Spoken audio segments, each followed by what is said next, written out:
नमस्कार दोस्तों, data mining की क्लास में आप सबका फिर से बहुत बहुत स्वागत है। आज की क्लास में हम क्लस्टरिंग टास्क के चैप्टर में के मींस एल्गोरिदम पर एक एग्जांपल देखेंगे और ये रेफरेंसेस है। तो आज की क्लास शुरू करने से पहले मैं आप सभी से निवेदन करना चाहता हूं कि यदि आपने मेरा चैनल सब्सक्राइब नहीं किया है तो कृपया मेरे चैनल को सब्सक्राइब करें, ताकि मैं जब भी डेटा माइनिंग के ऊपर वीडियो अपलोड करूं तो आप तक नोटिफिकेशन मिल सके। तो चलिए आज शुरू करते हैं आज की क्लास, के मींस क्लस्टरिंग मेथड। तो लास्ट वीडियो में भी हमने देखा कि क्लस्टरिंग मेथड क्या होती है, क्लस्टरिंग टास्क क्या होते हैं। क्लस्टरिंग टास्क यानी कि हम किसी बड़े डेटा सेट के ऊपर में सिमिलर आइटम्स का ग्रुप, अलग अलग ग्रुप्स हम डिवाइड करना चाहते हैं, तो हम क्लस्टरिंग मेथड के द्वारा हम पार्टीशन कर सकते हैं। तो के means clustering is a method of vector quantization. तो क्लस्टरिंग मेथड जो है एक क्वांटाइजेशन वेक्टर की मेथड है, जिसका एम जो है n ऑब्जर्वेशंस को k क्लस्टर में पार्टीशन करना, विच each observation belongs two cluster with the nearest means, जो नियरेस्ट मीन का क्लस्टर होगा उसके अनुसार हम क्लस्टरिंग करेंगे। तो it is popular for clustering analysis in data mining. तो यह मेथड एक पॉपुलर मेथड है जो डेटा माइनिंग के अंदर में क्लस्टरिंग एनालिसिस करने के लिए पॉपुलर होती है। Clustering is the process of dividing the entire data into groups. मतलब जो एक डेटाबेस के अंदर में जो पूरा डेटा होता है, उस डेटा को ग्रुप के अंदर डिवाइड करने की जो प्रोसेस होती है उसे हम क्लस्टरिंग कहते हैं। तो के means is one of the simplest unsupervised learning algorithm that solve the well known clustering problem. तो जो भी बड़ी क्लस्टरिंग की प्रॉब्लम होती है, उस प्रॉब्लम को सॉल्व करने के लिए एक अनसुपरवाइज्ड लर्निंग मेथड है, जिसे हम के मींस क्लस्टरिंग मेथड कहते हैं। तो अनसुपरवाइज्ड लर्निंग मेथड का मतलब यह होता है कि लर्निंग के तीन मेथड होते हैं: सुपरवाइज्ड लर्निंग, अनसुपरवाइज्ड लर्निंग और इन्फोर्समेंट लर्निंग। तो सुपरवाइज्ड लर्निंग में जिसमें सुपरवाइजर के द्वारा लर्निंग दी जाती है उसे हम सुपरवाइज्ड लर्निंग कहते हैं, और अनसुपरवाइज्ड लर्निंग में जिसमें ऐसी लर्निंग जिसके अंदर सुपरविजन नहीं होता है उसे अनसुपरवाइज्ड लर्निंग कहते हैं। और इन्फोर्स लर्निंग में किसी फोर्सफुली लर्निंग की जाती है उसे हम इन्फोर्समेंट लर्निंग कहते हैं। तो के मींस क्लस्टरिंग मेथड जो है वो अनसुपरवाइज्ड लर्निंग मेथड है, जिसमें कि किसी भी तरह की कोई सुपरविजन नहीं होता है, और इसमें रिजल्ट के बेस पर, फीडबैक के आधार पर लर्निंग होती है।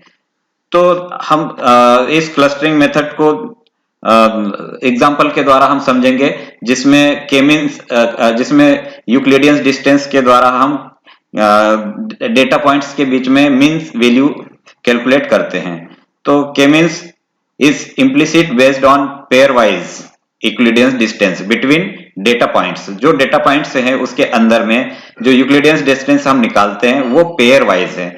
पेयर वाइज मीन्स यहाँ पर एक फॉर्मूला दिया हुआ है, जिसमें x2 माइनस x1 का whole square plus y2 minus y1 का होल स्क्वायर। तो इसका मतलब यह हुआ कि इसके अंदर में टू पेयर्स हमने यूज किया दो डेटा पॉइंट्स के बीच में डिस्टेंस को कैलकुलेट करने के लिए। तो इस फॉर्मूले को हम यूक्लिडियन डिस्टेंस कहते हैं। तो यूक्लिडियन डिस्टेंस के बारे में हमने डेटा मेजरमेंट के लास्ट वीडियो में देखा था कि यूक्लिडियन डिस्टेंस क्या होता है। डिस्टेंस मेजर, यह एक डिस्टेंस मेजर है जिसके द्वारा हम दो पॉइंट्स के बीच में डिस्टेंस को मेजर करते हैं, और क्लस्टर फाउंड करने के लिए दो डेटा पॉइंट के बीच में डिस्टेंस हमको कैलकुलेट करना पड़ता है।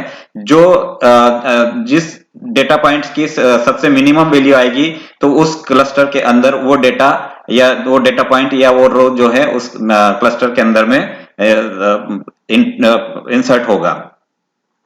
तो हम शुरू करते हैं एक सिंपल एग्जांपल लेकर कि क्लस्टरिंग मेथड किस तरह से काम करती है यूक्लिडियन डिस्टेंस का उपयोग करके। तो यहाँ पर एक एग्जांपल मैंने लिया है, जो एक बड़े डेटा बेस को हम यहाँ पर यूज कर रहे हैं, जिसके अंदर में 5 रो मैंने लिया है। इसको हम रो भी कह सकते हैं और ऑब्जर्वेशंस भी कह सकते हैं या ट्रांजेक्शंस भी कह सकते हैं। तो मैंने यहाँ पर रोज काउंट किया, तो नंबर ऑफ रोज 5 रोज लिया है जिसके अंदर में हाइट और वेट के पैरामीटर्स में मैंने यहाँ पर कुछ डेटा सेट लिया है। इस पूरे डेटा सेट को 2 क्लस्टर के अंदर में डिवाइड करना है के मींस क्लस्टरिंग मेथड के द्वारा और यूक्लिडियंस डिस्टेंस का उपयोग करते हुए। तो शुरू करते हैं हम इस मेथड को किस तरह से सॉल्व किया है इस क्वेश्चंस को। तो सबसे पहले हम यहाँ पर एक स्टेप लेंगे। तो we will initialize the 2 cluster in first step. तो पहले स्टेप में हम 2 क्लस्टर को इनिशियलाइज करेंगे विथ देयर सेंट्रॉइड वैल्यू, मतलब ये सेंट्रॉइड वैल्यू लिया हुआ है। इस सेंट्रॉइड वैल्यू के साथ में हम 2 क्लस्टर हमने फाउंड इनिशियलाइज किया C1 एंड क्लस्टर C2। तो we will consider first 2 row will be first 2 cluster, मतलब जो हमारा डेटाबेस है उसके जो पहली 2 रो होगी उसको हमने क्लस्टर 1 और क्लस्टर 2 इनिशियलाइज किया, ये हमने कंसिडर किया।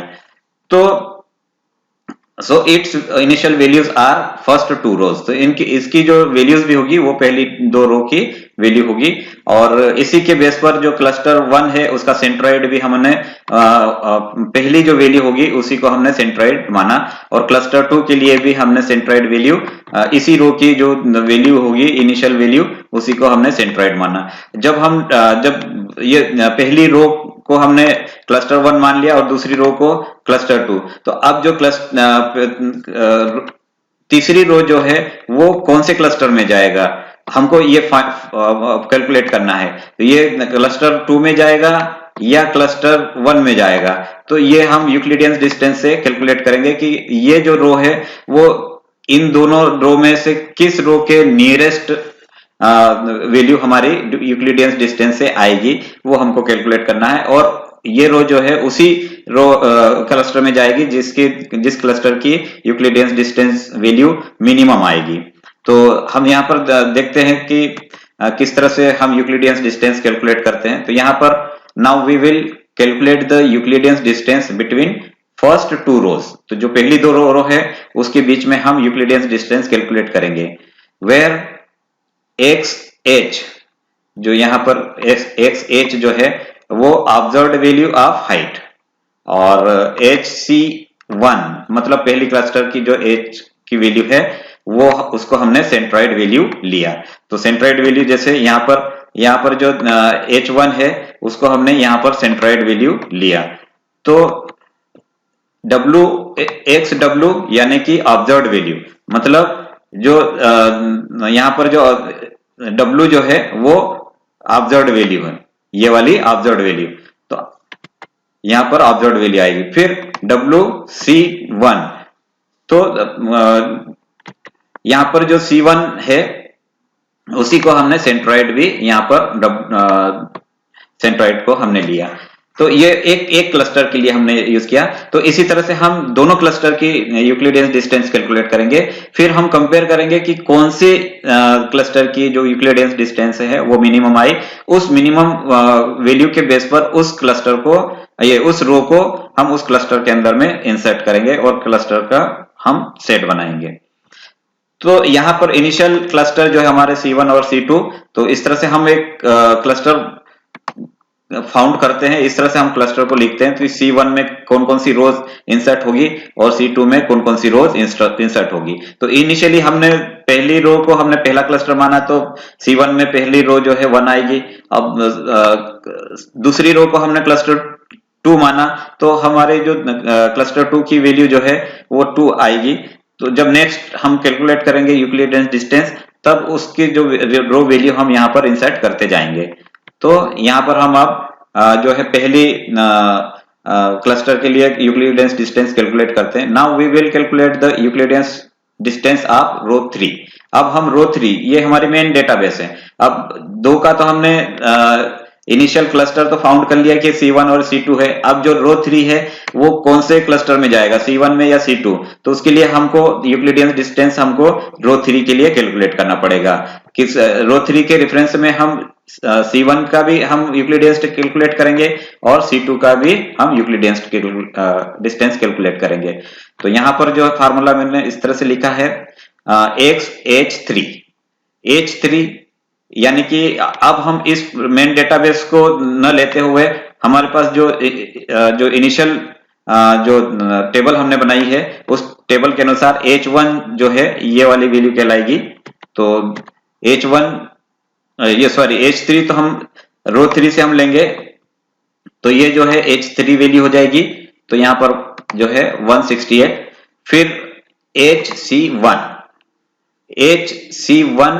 मतलब हमारे पास जो सेंट्रॉइड वैल्यू है C1 की, तो ये वाली वैल्यू। तो यहां पर हमने 185 लिया, फिर उसका होल स्क्वायर प्लस यहां पर XW3। तो XW3 मतलब वेट W को मैंने वेट माना और H को हाइट माना। तो W जो है यहां से हमने लिया W3 तो 60। अब WC3 मतलब वेट ऑफ क्लस्टर 1 का सेंट्रॉइड। तो क्लस्टर 1 जो है हमारा यहां पर हम देखते हैं 72। तो यहां पर हमने 72 वैल्यू पुट किया। तो अब यहां पर जब हमारी वैल्यू इस तरह से इंसर्ट हो गई इस फार्मूले के अंदर, तो हम आसानी से इस फार्मूले को कैलकुलेट कर सकते हैं। तो अब इन दोनों को 168 माइनस 185 तो 17 का स्क्वायर। अब 60 माइनस 72 यानी कि माइनस 12। तो इन माइनस 17 का जो स्क्वायर होगा वो 289 और 12 का जो स्क्वायर होगा वो 144। अब इन दोनों को प्लस करने के बाद 433। तो इस तरह से इस क्लस्टर C1 की जो यूक्लिडियन डिस्टेंस जो है हमारे पास 20.80 ये वैल्यू हमको मिली। अब यह हो गई हमारी क्लस्टर 1 की डिस्टेंस यूक्लिडियन डिस्टेंस। अब क्लस्टर 2 की यूक्लिडियन डिस्टेंस हम कैलकुलेट करते हैं विथ रेस्पेक्ट टू रो 3। तो रो 3 के साथ में हम इसके यूक्लिडियन डिस्टेंस कैलकुलेट करते हैं। अब यहां पर हम देखते हैं H3 की वैल्यू हम यहां पर ले रहे हैं तो 168। फिर हम अब रेस्पेक्ट टू क्लस्टर 2, तो जो हाइट जो ली हमने वो क्लस्टर 2 की, तो क्लस्टर 2 हम वापस यहां पर देखते हैं क्लस्टर 2 की हाइट यानी कि 170। तो यहां पर हमने 170 वैल्यू पुट किया। अब यहां पर XW3 मतलब जो रो 3 की जो W वेट है उसको हम यहां पर रखेंगे, तो ये 60। फिर अब जो है WC2 मतलब जो क्लस्टर 2 है उसकी वेट हम लेंगे सेंट्रॉइड वैल्यू। तो यहां पर जो W जो है वो 56, ये 56। तो हमने ये 56 लिया। अब इस तरह से हमने इसको कैलकुलेट करने के बाद जो C2 की वैल्यू हमारे पास आई वो इस तरह से आई। तो अब हम कंपेयर कर रहे हैं C1 और C2 की वैल्यू। तो C1 की वैल्यू हमारे पास 20.80 और C2 की वैल्यू हमारे पास 4.47। तो जो मिनिमम वैल्यू होगी उस वैल्यू के अनुसार उस जो रो 3 जो है उस क्लस्टर के अंदर में इंसर्ट होगी। तो now the row 3 will go into cluster C2, है ना। जो रो 3 है वो क्लस्टर C2 में इंसर्ट होगी यहां पर। तो जो रो 3 जो है ये C2 में इंसर्ट हुई। क्यों? क्योंकि यूक्लिडियन डिस्टेंस जो है क्लस्टर C2 की लेस देन क्लस्टर C1, मतलब C1 से C2 की वैल्यू छोटी है, इसलिए हमने C2 में रो 3 की वैल्यू इंसर्ट कर दिया। तो रो 3 जो है हमारा इस क्लस्टर के अंदर में जाएगी। इस डेटा ये वाला जो डेटा पॉइंट है वो इस वाले डेटा पॉइंट के नियरेस्ट है। तो नियरेस्ट वैल्यू को हम उस क्लस्टर में इंसर्ट करते हैं। After assigning of row 3 now we will change the centroid value of cluster C2। अब जो हमारे जो सेंट्रॉइड C2 की जो सेंट्रॉइड वैल्यू है इस टेबल में देखते हैं C2 का जो सेंट्रॉइड वैल्यू है ये जो है ये चेंज हो जाएगा अब, क्योंकि हमारा नया क्लस्टर फाउंड हुआ। तो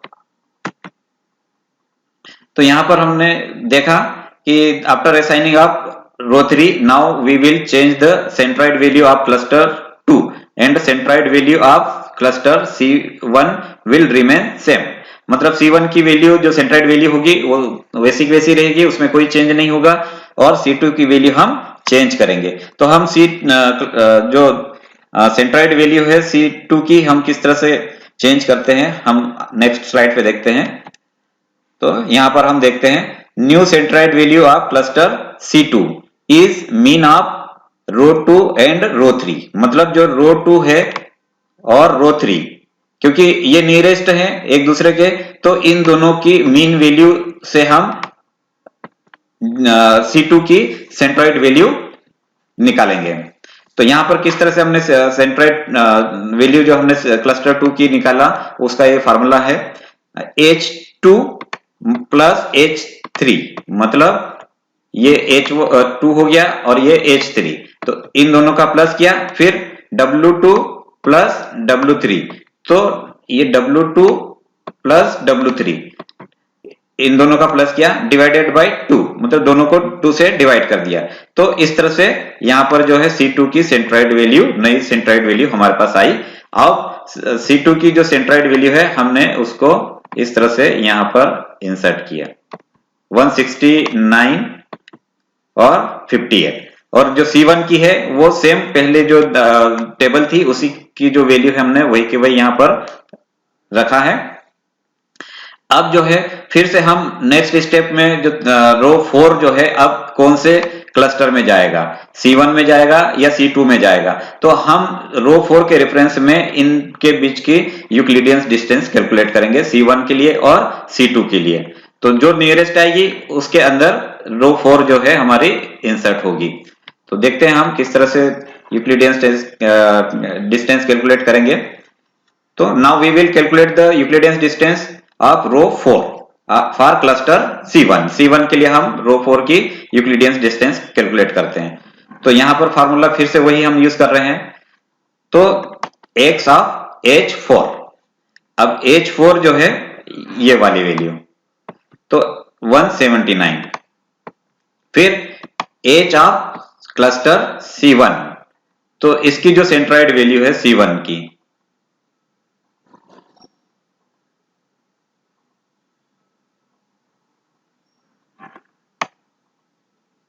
वो ये 185, फिर इस तरह से x ऑफ W4, तो W4 मतलब 68, अब सेंट्रोइड वैल्यू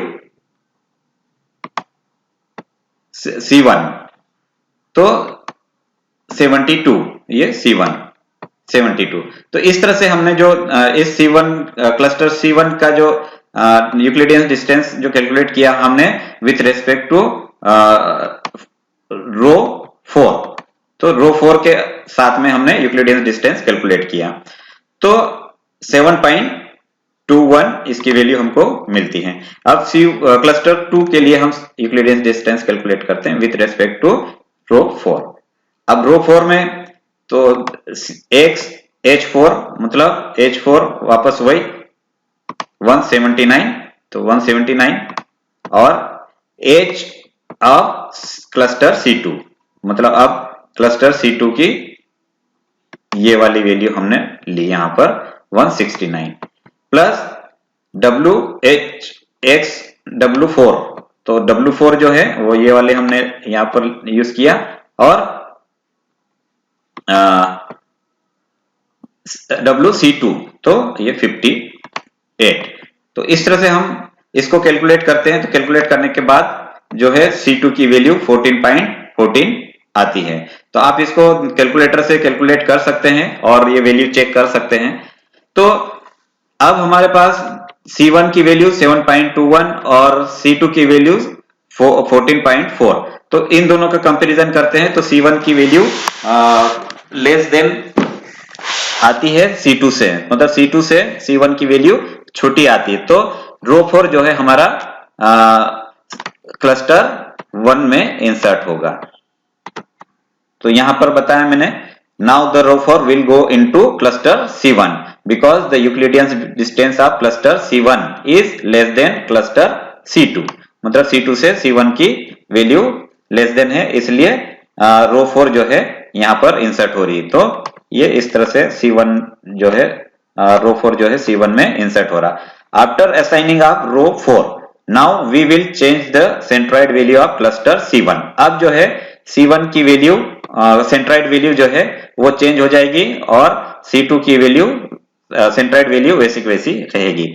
अब लास्ट रो के लिए हम फिर से यूक्लिडियन डिस्टेंस कैलकुलेट करेंगे। यह प्रोसेस हम तब तक रिपीट करेंगे जब तक कि हमारा पूरा डेटा सेट की डिस्टेंस वैल्यू कैलकुलेट नहीं हो जाती और सारे रोज जो है केवल दो क्लस्टर के अंदर में अरेंज नहीं हो जाते, तब तक ये प्रोसेस हम अप्लाई करते जाएंगे।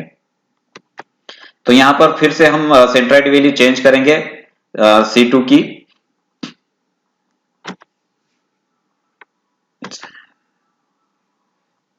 सॉरी C1 की। तो यहां पर C1 है, ये भी C1 है और ये भी C1 है। तो new centroid value of cluster C1 is mean of row 1 and row 4। तो अब जो है रो 4 और रो 1 की जो मीन होगी वो सेंट्रॉइड वैल्यू नए जो C1 का जो सेंट्रॉइड वैल्यू हमारे पास आएगी। तो H1 प्लस H4 मतलब H1 79 सॉरी 185 प्लस 179। इसी तरह से W1 प्लस W4 तो W1 72 प्लस 68। तो इस तरह से जो है हमारी नई सेंट्रॉइड वैल्यू जो है ये आती है और हम उसको यहाँ पर C1 में इंटर करते हैं। तो नई वैल्यू इस तरह से आएगी हमारे पास और C2 की वैल्यू वैसी बनी रहेगी। अब हम C1 कैलकुलेट करते हैं रो 5 के लिए। यूक्लिडियन डिस्टेंस हम कैलकुलेट करेंगे C1 के लिए। तो यहाँ पर फार्मूला वही हमारा होगा, पैरामीटर्स थोड़े से चेंज होंगे। तो H5 तो H5 यहाँ पर देखें हम तो 182। फिर HC1 तो यहाँ पर HC1 तो 182। फिर W5 X ऑफ W5 तो W5 ये है 72 और W ऑफ C1 तो C1 का W 70 तो ये 70। तो इस तरह से इस फार्मूले को कैलकुलेट करने के बाद जो C1 की वैल्यू आती है वो 2 आती है। तो आप लोग कैलकुलेटर से फिर से इसको चेक कर सकते हैं। अब C2 की वैल्यू हम निकालेंगे रो 5 के लिए। तो यहां पर फार्मूला देखिए H5 मतलब ये वाली value 182 minus HC2 H of C2 ये वाला तो 179। अब W5 तो W5